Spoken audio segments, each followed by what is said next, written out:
Sir मला चौथा महिना आहे. तर प्रेग्नन्सीमध्ये मी योगा करू शकते का?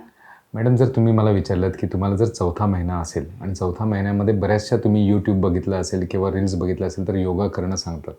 पहिली गोष्ट म्हणजे तुम्ही लक्षात घेतलं पाहिजे, जेव्हा तुम्ही प्रेग्नंट नव्हता तेव्हा तुमच्या डेली ॲक्टिव्हिटीमध्ये योगा इन्व्हॉल्व होता का? जर तुम्ही कधी आयुष्यामध्ये योगा करतच नसाल आणि तुम्ही एकदम प्रेग्नन्सीमध्ये कोणी जर सांगितलं की नाही मी आता हा योगा करायला पाहिजे, तर ते तुमच्यासाठी जास्त दमणुकीचं काम होईल. शारीरिक ॲक्टिव्हिटी तुम्ही करत नसाल, तुम्ही जिमला जात नसाल, तुम्ही ॲरोबिक्स करत नसाल, तुम्ही योगा करत नसाल, तर तुम्ही प्रेग्नंट आहात म्हणून योगा करणं हे काही उचित नाही. तुम्ही आधी प्राणायाम करत असाल किंवा आधी काही योगा करत असाल, योगासनाची कुठली आसनं करता हे पण तुम्ही लक्षात घेतलं पाहिजे.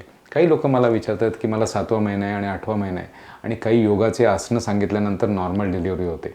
मी सगळ्यांना सांगू इच्छितो हे सगळं झूट आहे.